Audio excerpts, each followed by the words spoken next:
인생의 본질은 무엇이겠습니까? 생물학자들에게 물으면 아마 가장 중요한 게 공기, 음식, 물, 빛 뭐 이런 것이라고 할 것입니다. 물론 너무나도 중요하죠. 뭐 공기가 없다면, 음식이 없다면 우리는 하루도 살 수가 없을 거예요. 그 모든 게 다 하나님이 주신 선물인데, 근데 그보다 더 좋은 선물이 있습니다. 그것은 영적인 것이에요. 정신적인 것이에요. 아무리 세상이 바뀌어도 변화되지 않는 게 있습니다.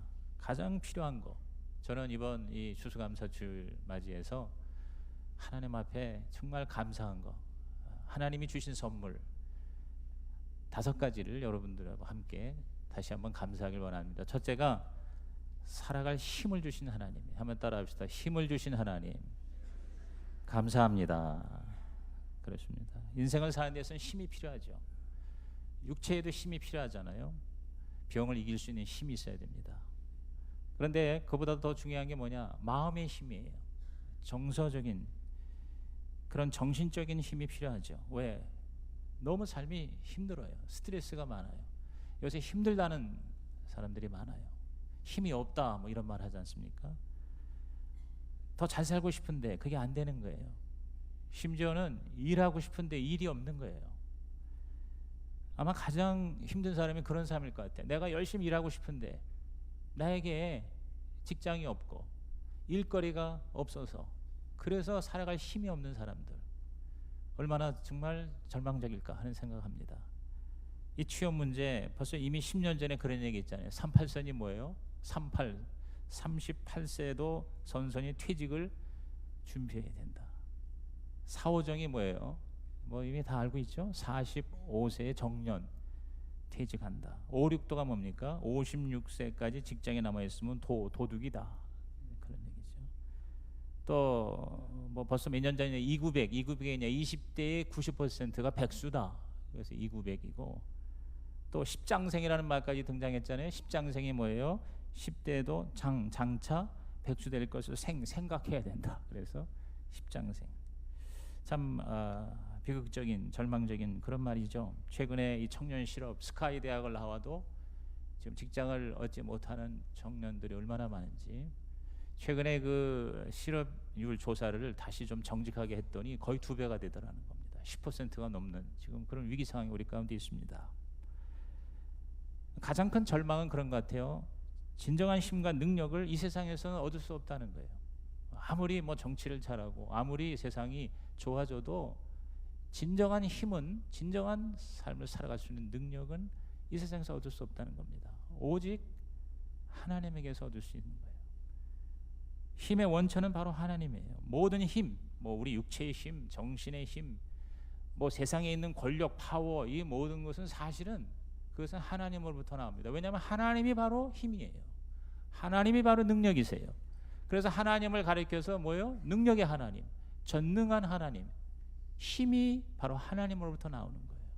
창조의 힘, 구원의 힘, 이 세상을 변화시키는 모든 힘은 다 하나님에게 있는 거예요. 그래서 하나님을 믿는 자들은 그 하나님의 힘을 얻는다는 믿음의 고백을 이렇게 하잖아요. 빌립보서 4장 13절, 아마 모든 사람들이 다 좋아하는 구절인데 다 같이 한번 읽어볼까요? 시작. 내게 능력 주시는 자 안에서 내가 모든 것을 할 수 있다. 여러분, 이 말은 바로 감옥에서 한 거예요. 지금 내일 모레 죽을지도 모르는 바울이 하나님을 바라보면서 지금 자기는 힘이 없는 거예요. 지금 죽을 수밖에 없어요. 지금 죽음만 기다리는데도 내게 능력 주시는, 나에게 힘을 주시는 하나님 안에서 내가 모든 것을 할 수 있다. 모든 것을 할 수 있다는 말은 뭐냐면 이 모든 걸 내가 절망을 이길 수 있다, 그 말이에요. 오늘 이게 바로 예수를 믿는 의미예요. 하나님을 바라보는 거예요. 하나님이 계시다는 것을 인정하고 하나님이 나에게 힘을 주신다는 것을 기대하고 앙망하는 것, 이것이 오늘 저와 여러분 이 자리인 줄 믿습니다. 그래서 이사야 선지자가 이미 오래전에 40장 30절에서 31절, 우리 한번 큰 소리 읽어볼까요? 소년이라도 피곤하며 곤비하며 장정이라도 넘어지며 쓰러지되 오직 여호와를 앙망하는 자는 새 힘을 얻으리니 독수리가 날개치며 올라감 같을 것이요 다른 박질하여도 곤비하지 아니하겠고 걸어가도 피곤하지 아니하리로다. 그랬어요. 따라합시다. 여호와를, 하나님을 앙망하는 자는 새 힘을 얻습니다. 아멘입니까? 여러분, 그렇습니다. 모든 하나님의 사람들은 성경에 보면 이사야뿐만 아니라 하나님의 선지자들 다 뭐야? 하나님을 바라보고 힘을 얻었다는 거예요. 오늘 여러분, 힘이 없는 저와 여러분, 힘이 드는 저와 여러분, 하나님을 바라보고 하나님을 앙망함으로 새 힘을 얻으시기를 주님의 이름으로 축복합니다. 다윗이 정말 절망적인 상황에서도 일어날 수 있었던 것이 뭡니까? 하나님을 힘으로 여겼어요. 그래서 다윗의 유명한 고백이 뭡니까? 나의 힘이 되신 여호와여. 그랬어요. 내가 주를 바라보나이다. 나의 힘이 되신 하나님이요. 오늘 여러분이 이렇게 하나님 앞에 나와서 힘을 얻으시기를 주의 이름으로 축복합니다. 예배는 뭐냐? 바로 하나님의 힘을 얻는 자리예요. 세상에서 너무 힘들어요. 그런데 교회 와서 하나님을 바라보고 하나님 앞에 예배함으로 저와 여러분이 힘을 얻는 것이, 그게 바로 예배의 자리인 거죠. 하나님에게 초점을 맞추는 거예요. 힘이 없는 나에게 힘을 주시는 힘의 능력과 근원 되시는 하나님을 자꾸 인정하고 바라보고 하나님을 높일 때 하나님은 저와 여러분에게 새 힘을 주실 줄로 믿습니다. 여러분, 예배 드릴 때마다 새 힘을 얻고 돌아가시기를 주의 이름으로 축원합니다. 여러분, 그 세계적인 정신위생학의 전문가인 데이비드 핑크 박사라는 분이 계세요. 그분이 안정을 위한 4박자 균형이라는 책을 썼어요. 근데 거기서 우리 인간이 정서적 안정을 얻기 위해서는 반드시 4가지가 있어야 되는데, 4가지. 첫째가 바로 일이에요. 일. work, 일. 즉 일을 할 때 우리는 정서적으로 안정돼요. 내가 뭔가 의미 있는 일을 해야 돼요. 내가 뭔가 나에게 도움이 되는, 수입이 보장되는 일을 할 때 사람들은 안정해요. 근데 일을 잃으면 사람들은 얼마나 불안합니까? 두 번째는 뭐냐면 놀이예요. 놀이. 일만 해가지고는 안 되고 사람은 뭔가 놀이를 해야 돼요. 뭐 운동을 하든가 취미를 하든가 하여튼 뭔가 이 인간은 그 놀이를 할 줄 아는 그런 존재거든요. 그 사람이 그래서 휴가를 얻고 휴식을 취하는 게 바로 이 안정을 얻는 거거든요. 그렇죠? 재충전되잖아요. 세 번째가 러브, 사랑이에요. 사랑. 서로 사랑하는 사람이 있고 사랑하는 관계가 있을 때 사람들은 안정감을, 행복감을 누리게 돼요. 근데 여기까지는 우리가 다 뭐 상식적인 얘기죠. 근데 이분이요, 이게 연구 조사한 결과예요. 의학적으로. 네 번째가 예배라 그랬어요. 예배를 드리는 자들이 굉장히 안정적이라는 거예요. 삶이 안정적이라는 거예요. 균형이 잡혀 있다는 거예요. 이 사람은 목사도 아니고 성직자도 아니에요. 한 사람이 의사하고 학자인데도 예배의 가치, 그래서 이 종교 생활을 하면서 뭔가 신에게 나와서 예배를 드리는 사람들이 굉장히 삶에 안정적인 그러한 균형을 가지고 있다 그랬어요. 그러니 여러분, 예수를 믿고 예배를 드리는 것이 얼마나 감사합니까? 오늘 여러분, 이 감사주일에 하나님 앞에 나와서 예배 드릴 수 있는 것을 무한 감사하시기를 주의 이름으로 부탁을 드립니다. 두 번째, 우리는 이 추수감사주일에 사람을 주신 하나님, 시작, 사람을 주신 하나님께 감사를 해야 돼요. 여러분, 인생이란 혼자 살 수 없습니다. 함께 사는 게 인생이에요. 그래서 한자에 사람, 인자가 어떻게 돼 있어요? 이게 두 개가 서로 붙었잖아요. 남자와 여자 아니면 서로 이렇게 붙어 있는 거예요. 사람, 인자가 홀로 아니에요. 같이 붙어 있어요. 여러분, 하나님이 에덴 동산에 창조를 끝내시고 인간을 만드신 게 아담이잖아요. 근데 아담을 이렇게 창조하고 보니까 하나님도 뭘 느끼셨는 거 아니? 혼자 있는 게 별로 안 좋아 보인 거예요. 창세기 2장 18절에 여호와 하나님이 이르시되 사람이 혼자 사는 것이 좋지 아니하니 내가 그를 위하여 돕는 배필을 지으리라 그랬어요. 아담 홀로 있는 게 너무 안 돼 보였어요. 그래서 아담이 잠든 사이에 갈비뼈를 꺼내다가 만들어 아담한테 준 선물이 뭡니까? 하와죠. 하와. 그래서 이 부부가, 가정이, 그래서 인간이 뭐예요? 가족을 이루면서 살게 된 거예요. 최고의 아담에게 선물이 뭐예요? 하와예요. 오늘 저와 여러분에게 하나님이 주신 최고의 선물은 뭐냐? 다른 사람이에요. 나와 함께하는 사람이에요. 여러분, 인간은요, 아무리 좋은 게 많아도 혼자 살 수 없어요. 이 지구상에 이 모든 세상을 다 나한테 줬는데 나 혼자 살라고 그러면 여러분, 그게 좋겠어요? 저는 이제 이 영화를 사실 굉장히 좋아하는 편이에요.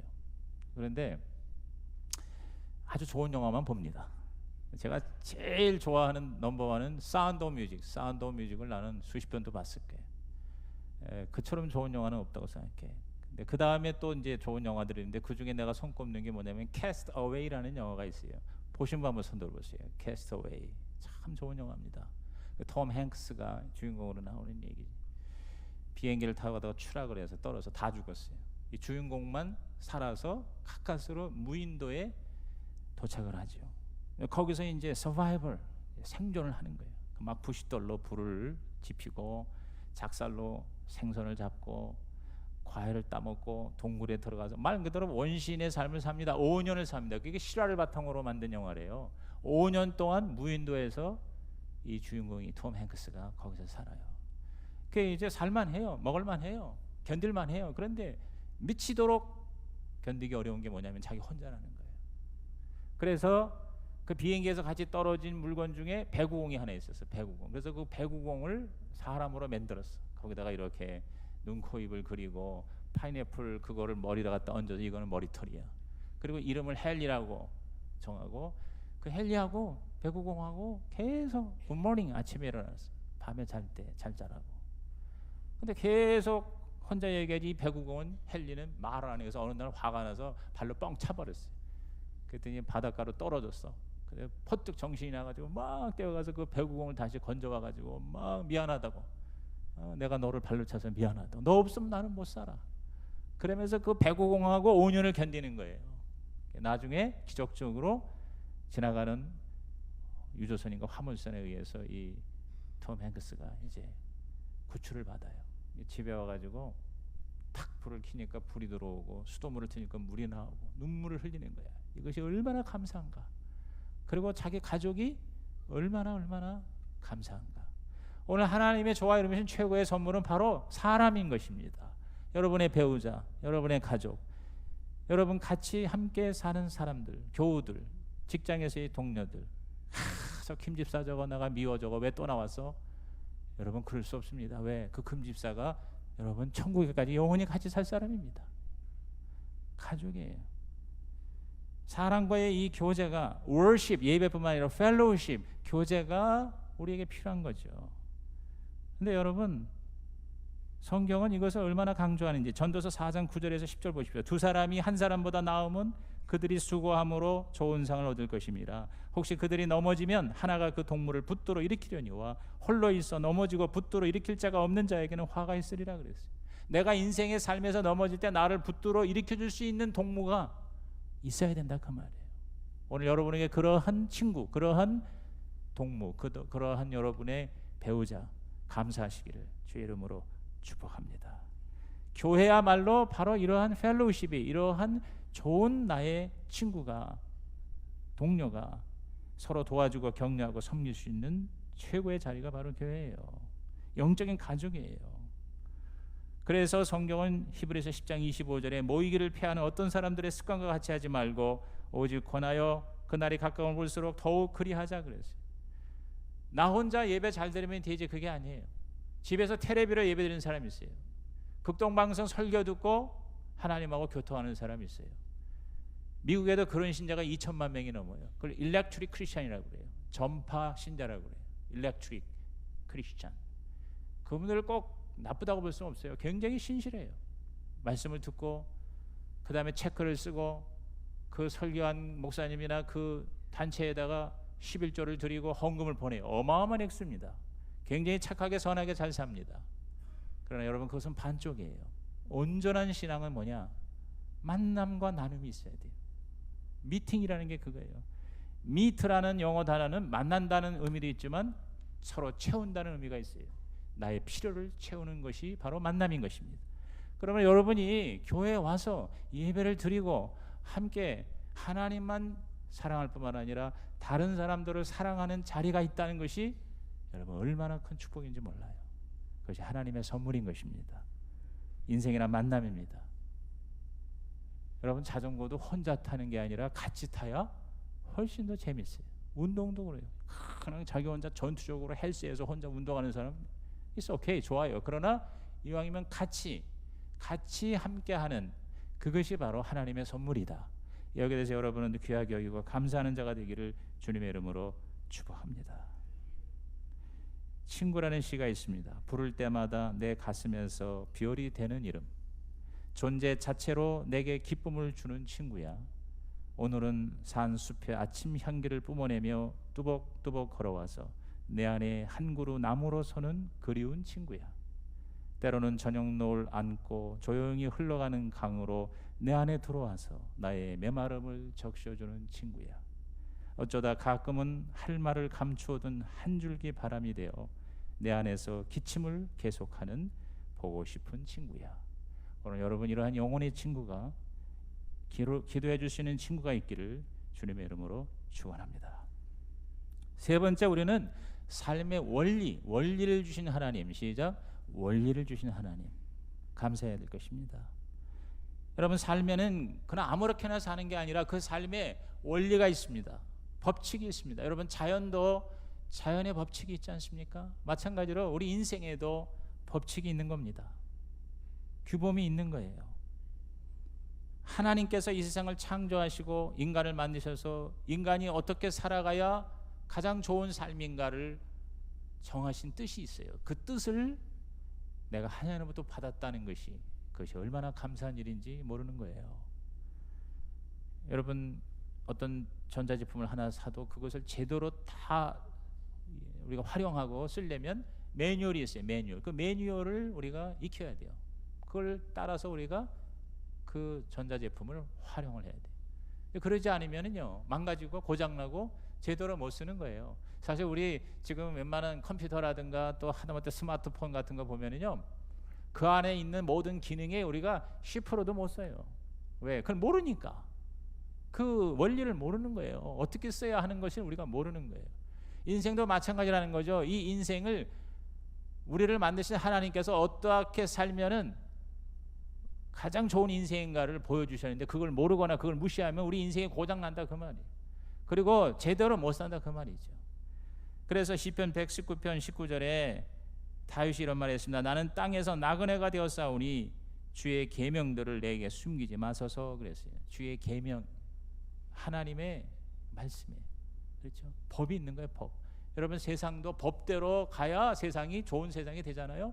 근데 여러분, 그 법이라는 게 뭐냐면 원래 그 법이라는 단어가 신이라는 단어예요. 신. 그래서 저는 어떤 변호사가 나한테 그 얘기해서 내가 알았어요. 이 법을 연구하고 전공하는 사람 얘기가 이 법의 그 원 뜻이 바로 하나님이란 뜻이에요. 신이란 뜻이에요. 그래서 법을 지킨다는 것은 하나님을 따라서 산다. 그 말의 의미와 같다. 그 얘기예요. 그렇죠. 사실 하나님이 우리에게 주신 십계명이 있잖아요. 이 십계명이 모든 이 세상의 각 나라의 법에 사실은 그 원형이 되고 있거든요. 오늘 우리가 하나님으로부터 십계명을 받은 것이 얼마나 감사한지. 여러분, 하나님의 그 원리는 뭐냐? 그저 욕심을 가지고 나만 하면 결국은 망한다. 이게 하나님의 원리거든요. 주면은 오히려 우리가 더 풍성해지고 행복하다. 이런 것이 사실 하나님의 원리 중에 하나잖아요. 누가복음 12장 15절에 그들에게 이르시되 삼가 모든 탐심을 물리치라 사람의 생명이 그 소유에 넉넉한 데 있지 아니하니라 그랬어요. 그러니까 행복하려고 자꾸 더 많이 하는데 점점 불행할 뿐이에요. 왜? 행복의 원리가 그게 아니거든. 행복의 원리는 내 욕심을 채우는 게 아니라 다른 사람하고 나누고 다른 사람에게 내가 사랑을 주고 그래서 다른 사람 행복하게 하면 내가 제일 행복해진다. 이게 하나님의 원리다. 여러분 동의하시면 아멘 하시기 바랍니다. 근데 그 원리를, 그 진리를 내가 따라가지 않기 때문에 내가 힘든 거라 이 말이죠. 그래서 예수님이 뭐라고 얘기하셨어요? 요한복음 8장 32절에 시작. 진리를 알지니 진리가 너희를 자유롭게 하리라 그랬어요. 오늘 저와 여러분에게 진리가 있습니까? 내 삶에 나는 이러한 삶을 살아. 삶의 철학이, 삶의 원리가 나에게 주어져 있느냐는 거예요. 그 하나님의 진리의 인생의 집을 지으면 그 집이 견고하여 흔들리지 않고 어떤 어려움과 시련도 이길 수 있는 멋진 인생이 될 수가 있다는 것입니다. 그래서 마태 7장 24절에 예수께서 그러므로 누군지 나의 이 말을 듣고 행하는 자는 그 집을 반석 위에 지은 지혜로운 사람이라 그랬어요. 여기 이 말을 듣고, 이 말이 뭐예요? 주님의 말씀이에요. 하나님의 말씀이에요. 여러분 우리가 밥만 먹고 못 살아요. 그래서 예수님이 사람이 떡으로만 살 것이 아니라 하나님의 입에서 나오는 말씀으로 살 것이다 그랬어요. 이 말씀이, 이 성경이, 이 하나님의 법이 내 삶의 원리가 된단 말이에요. 원리. 제가 처음에 말한 힘은 파워예요. 영어로 좀 우리가 얘기한다면 두 번째가 people, 사람이라면 세 번째는 principle이라, principle. 원리가 우리를 지켜준다는 거죠. 원리를 따라가면 우리는 반드시 산다는 것이죠. 그게 바로 하나님이 주신 선물입니다. 오늘 여러분께서 그냥 내 생각, 내 마음대로 인생을 사는 그러한 위험성에서 여러분은 안정적인 삶을 살기 위해서도 하나님의 원리, 진리, 이 하나님의 말씀, 그것을 알고 그 말씀대로 행하며 사는 진짜 멋있는 인생 되시기를 주님의 이름으로 축복합니다. 나의 삶은 이런 것이다. 내가 어디서 와서 무엇 때문에 살며 어디로 가는가, 이것을 알고 사는 것과 그렇지 못하고 사는 것은 엄청난 차이예요. 이 세상에서만 신나게 사는 것이 인생이 아니라 하나님을 기쁘시게 함으로 나에게 주어진 삶이 이것은 바로 청지기의 삶이다 여기고 하나님을 기쁘시게 하는 삶을 잘 살 때 이 세상만 잘 사는 게 아니라 이 세상 이후에 사후의 세계에서도 하늘나라에서 하나님의 상급받는 그러한 삶을 사는 원리가 우리에게 주어져 있다 이거죠. 그것에 대해서 여러분은 감사하시고, 그것을 아직 얻지 못한 사람은 오늘 우리 주님을 만남으로 그러한 하나님의 원리를 받으시기를 주의 이름으로 축복합니다.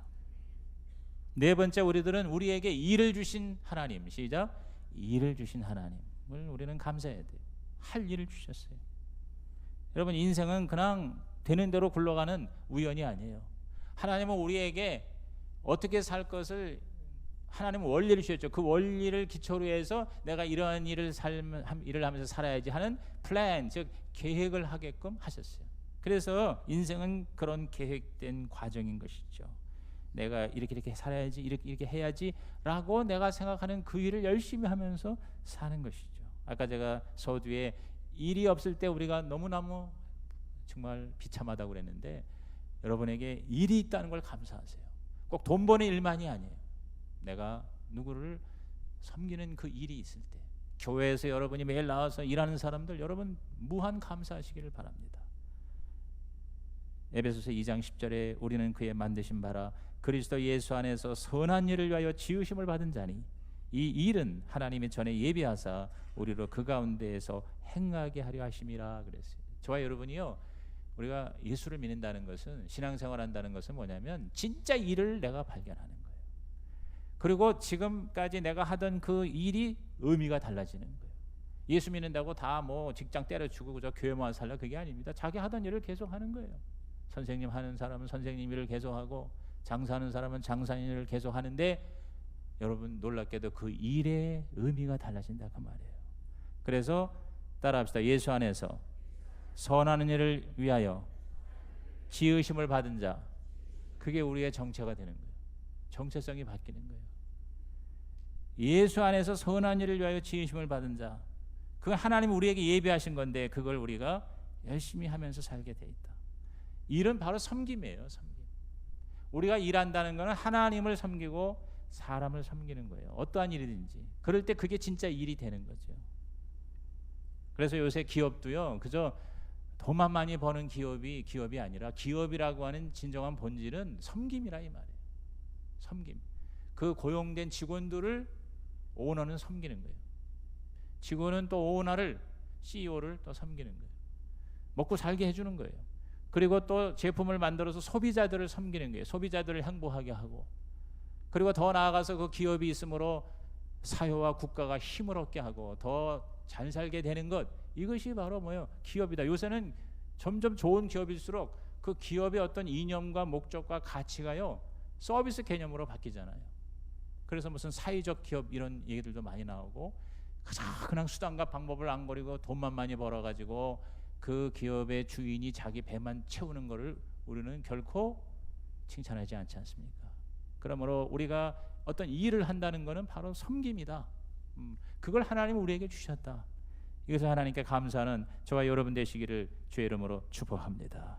오늘 우리가 뭐 이미 그 시대에 지났다 그러는데, 빌 게이츠가 아직까지 세계 1위의 부자 아닙니까? 그런데 그 빌 게이츠가 이미 벌써 거의 10년 가까이 전에 은퇴를 하고 한 500억 불 이상, 우리로 말하면 50조 원 이상, 아마 지금 그 이상 더 될지도 몰라요. 계속 주식은 올라가니까. 근데 그가 그 어마어마한 돈을 벌었는데 그중에 지금까지 헌금하고 기부금 낸 거가 300억 불이 넘습니다. 30조가 넘어요. 그러니까 이제는 더 이상 기업 활동하면서 돈 버는 거 안 하고 이제 번 돈을 가지고 유익하게 쓰는 일에 몰두하고 있죠. 나 이거 저와 비슷해요.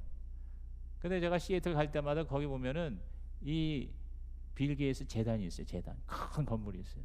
거기서 전 세계를 향하여 번 돈을 잘 쓰는 일에 몰두하고 있지 않습니까?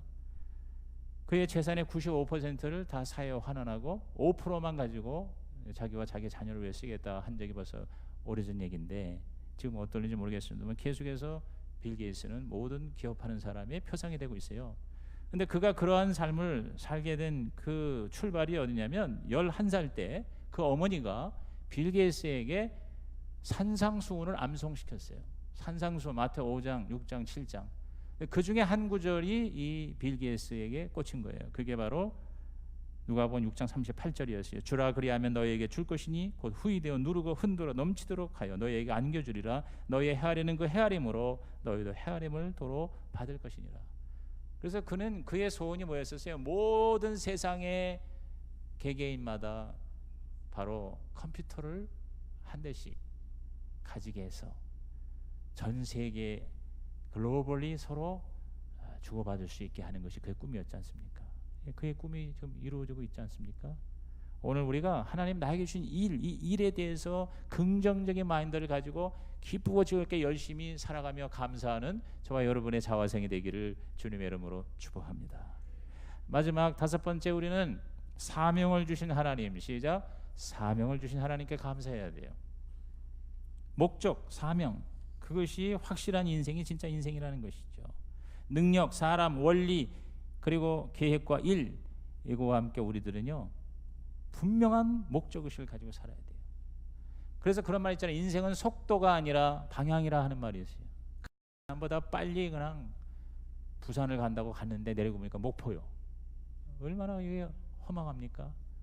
오늘 많은 사람들이 삶의 목적, 방향, 어디로 가야 될 것인가, 여러분 이것을 정하지 않고 그저 열심히 뛰는데, 진짜 인생은 바로 뭐냐? 하나님의 선물은 목적의식이에요. 사명감이에요. 여러분 아서 밀러의 어느 세일즈맨의 죽음이라는 소설과 연극을 접하신 분 계십니까? 굉장히 고전이죠. 제가 대학 다닐 때도 우리 대학의 연극반이 이 세일즈맨의 죽음을 상연도 하고 그래서 제가 몇 차례 보기도 했습니다. 문학을 하는 사람에게는 뭐 거의 필독이죠. 윌리 로만이라는 세일즈맨이 주인공이에요. 그런 생애 목표를, 장사를 크게 하는 거, 모든 사람이 그를 좋아하게 만드는 거, 자기 자식들이 자기 발자취를 따라오게 하는 거, 이것을 목표로 정하고 열심히 세일즈를 했어요. 근데 그러한 그의 꿈이 하나씩 하나씩 깨어지게 됩니다. 먼저 직장을 잃게 됩니다. 그리고 사람들로부터 고소를 당합니다. 그리고 정말 실망스럽게도 자기 자식들을 하나같이 믿을 수 없게 됩니다.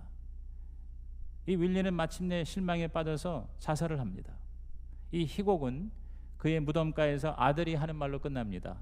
아버지는 잘못된 꿈을 가졌었습니다. 그분은 자신이 누구인지를 끝까지 몰랐습니다. 이런 말로 연극이 끝나요. 무슨 얘기입니까? 오늘 우리는 열심히 산다고 하지만 진짜 자기가 꾸는 꿈이 하나님이 우리 각자에게 정하신 삶의 목적과 일치가 되지 않으면 그 인생은 결국 헛된 인생이 될 수밖에 없다는 것입니다. 오늘 저와 여러분의 생애 목적이 무엇입니까? 그냥 잘 살고 노후 잘 대비해서 이 세상에 그냥 잘 떠나는 겁니까?